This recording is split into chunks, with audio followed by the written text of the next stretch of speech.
నమస్తే, welcome to వి3 news. బడుగు బలహీన వర్గాల ఆశాజ్యోతి ఎమ్మెల్యే సీతక్క గారు మనతో ఉన్నారు. వారితో మాట్లాడి కొన్ని విషయాలు తెలుసుకుందాం. నమస్కారం అండి, ఎలా ఉన్నారు? ఈరోజు అఖిలపక్ష సమావేశం మహిళా విభాగ్ కమిషన్ కోసం ఏర్పాటు చేసిన ఈ యొక్క కార్యక్రమంలో మీరు ముఖ్య అతిథిగా రావడం జరిగింది.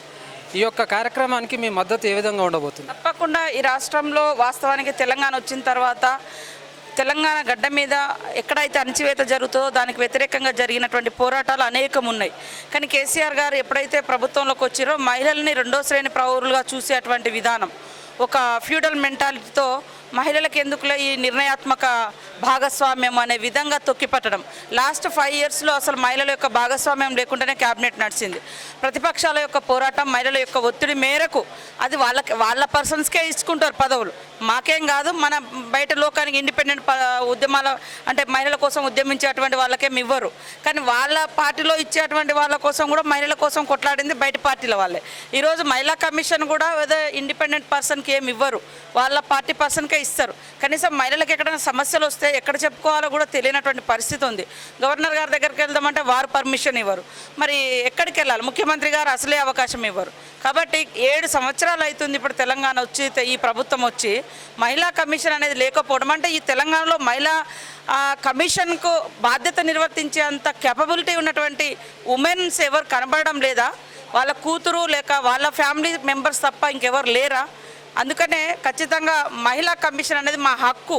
ఈ ప్రభుత్వం దాన్ని విస్మరించింది. ఈరోజు రౌండ్ టేబుల్ సమావేశం, రేపు భవిష్యత్తు ఉద్యమాలకు not only women commission, other issues కూడా ఉమెన్స్ ఏదైతే ఫేస్ చేస్తున్నారో వాటి మీద కూడా స్ట్రగుల్ చేస్తాం. మహిళలకు జరిగే అనేక అన్యాయాలపైన కావచ్చు, మహిళలకు లబ్ధి కూరే అనేక అంశాలపైన కావచ్చు, తెలంగాణ రాష్ట్ర ప్రభుత్వానికి విన్నవించుకున్నారా? మీ యొక్క సమస్యల గురించి అయినా మీ యొక్క డిమాండ్స్ పైన విన్నవించుకున్నారా?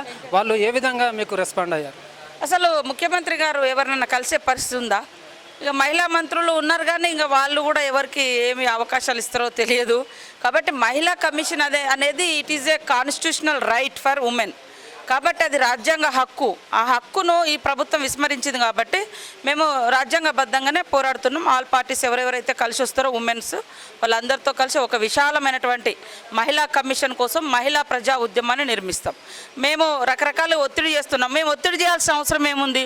ఇది యాజ్ ఇట్ ఈస్గా ఆల్రెడీ లాస్ట్ గవర్నమెంట్స్ అన్నీ కూడా కంటిన్యూ చేస్తున్నారు. నువ్వు వచ్చిన తర్వాత కొత్తగా వేసేది ఏం కాదు. ఆ మహిళా కమిషన్ విభాగం అనేది ఆల్రెడీ ఉంది, సెంట్రల్ లెవెల్ నుంచి స్టేట్ వరకు ఉంది.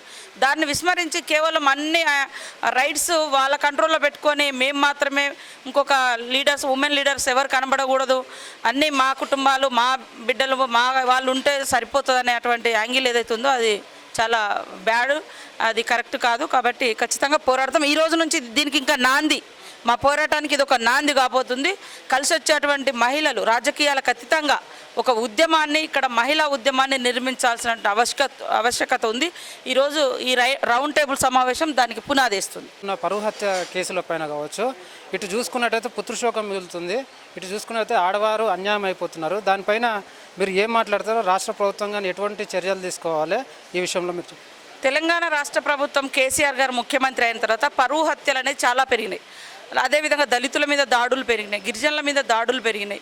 మొన్న మంతిలో కానీ లేకుంటే నల్గొండ మిర్యాలగూడ ఆ విషయంలో కానీ, ఇక్కడ హైదరాబాద్ నడి రోడ్డు మీద కూడా ఒక అబ్బాయిని తలార్తో కొట్టి చంపినటువంటి విషయం కానీ, ఇట్లాంటి చాలా జరుగుతున్నాయి. వీటి మీద శిక్షలు లేవు, ప్రభుత్వం నుంచి ఒక భరోసా లేదు. కాబట్టి ఈరోజు కూడా, నిన్న కూడా హేమంత్ రూపంలో మరొకటి జరిగింది. అదేవిధంగా చేవళ్ళ దగ్గర ఒక అమ్మాయి మీద కూడా ఒక టీఆర్ఎస్కి సంబంధించిన నాయకుడు అత్యాచారం చేసినటువంటి సమాచారం ఉంది. ఇవన్నింటినీ ఖచ్చితంగా మేము ఆర్గనైజ్డ్గా జరగట్లేదు. కాబట్టి ఈ వేదిక ఆర్గనైజ్డ్గా, అంటే అందరిని ఆర్గనైజ్ చేయబోతుంది, చేస్తాము కూడా ఖచ్చితంగా. ప్రభుత్వ లోపమే, ప్రభుత్వ ఆలోచన దృష్ట్యా తప్పు ఉంది. ఈ మహిళా ఇష్యూస్ అంటే అంత మేజర్ ఇష్యూ కాదు, అది కామన్లే, జరిగిపోతుంటుందిలే అనేటువంటి యాంగిల్లో ఉంది. కాబట్టి మహిళల మీద అత్యాచారాలు రెచ్చిపోతున్నాయి. నిన్నటికి నిన్న మరొక నిర్భయ కేసు, నిర్భయ యూపీ నుంచి ఢిల్లీ మధ్య జరిగినటువంటిది చూస్తుంటే ఎంత భయంకరమైంది. అసలు ఏం జరుగుతుంది? అసలు ఎక్కడ బతకాలి? గుడిలో లేదు రక్షణ, బడిలో లేదు, హాస్పిటల్లో లేదు, ఆఫీసులో లేదు, బస్సులో లేదు, ఇంకెక్కడ లేదు. ఎక్కడ బతకాలి? ఏం చేయాలి? అసలు ఎట్లా మమ్మల్ని మేము ప్రొటెక్ట్ చేసుకోవాలంటే ఒక ఆవేశము, కసి, పోరాటం అక్కడి నుంచే వస్తుంది. తప్పకుండా మరొక ఉద్యమానికి ఈ చూసుకున్నట్టయితే ఒక గంట ముందు వికారాబాద్లో జరిగిన ఒక ఘటన, కారులో నడుచుకుంటూ వెళ్తున్న 2 అమ్మాయిలని కారులో వచ్చి ఆగంతకులు కిడ్నాప్ చేయడం జరిగింది. అయితే మొన్న చూసుకున్న దిశ విషయంలోనైనా అవ్వచ్చు, తెలంగాణ రాష్ట్ర ప్రభుత్వం చెప్తున్న అంశం ఏంటంటే మేము మహిళల పైన మేము సానుకూలంగానే ఉన్నాం, మహిళలకు జరిగే అన్యాయాలపైన మేము ఎప్పటికప్పుడు మేము అలర్ట్ అవుతూనే ఉన్నామని రాష్ట్ర ప్రభుత్వం చెప్తుంది. దానిపైన మీరేం మాట్లాడారు? ఏం రాష్ట్ర అది మొన్న దిశ ఇష్యూలో కూడా అది సజ్జనార్ గారు వరంగల్లో ఉన్నప్పుడు కూడా చేసిండు. ఈ గవర్నమెంట్ ఇచ్చే అనగా ఆ వరంగల్ ఉన్నప్పుడు కూడా జరిగింది, ఇక్కడ కూడా జరిగింది. గవర్నమెంట్ ప్రత్యేకంగా ఒక ఫాస్ట్ ట్రాక్ కోర్టులు అన్నారు, ఇంతవరకు ఏం చేసినటువంటి సందర్భం. ఆదిలాబాద్లో ఒక దళిత మహిళ లక్ష్మి మీద కూడా ఎంత ఘోరంగా అంటే ఇట్లాంటివి అవుతున్నాయి. మా వరంగల్లో కూడా పసిపాప మీద అత్యాచారం జరుగుతాయి. ఫాస్ట్ ట్రాక్ కోర్టులను అప్పుడు ఉపశమనం తప్ప ఇంకా ఏం లేదు. కాబట్టి ప్రభుత్వమే లోపభూయిష్టంగా ఉంది. అందుకనే మహిళా కమిషన్ గతి లేదు మమతా విషయంలో కానీ. అదేవిధంగా ఈరోజు మీరు అన్నట్టుగా వికారాబాద్లో కానీ చాలా జరుగుతున్నాయి. కొంతమంది పరువు కోసం బయటికి చెప్పుకోవడం లేదు, ఎట్లా మిస్ అవుతుందో కూడా తెలియనటువంటి పరిస్థితి ఉంది.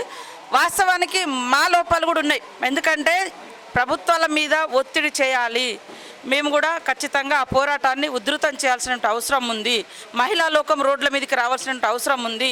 ఇవాళ నీ బిడ్డకు జరిగిందని నేను సైలెంట్ ఉండడం కాదు, రేపు నా బిడ్డకు కూడా జరుగుతుంది.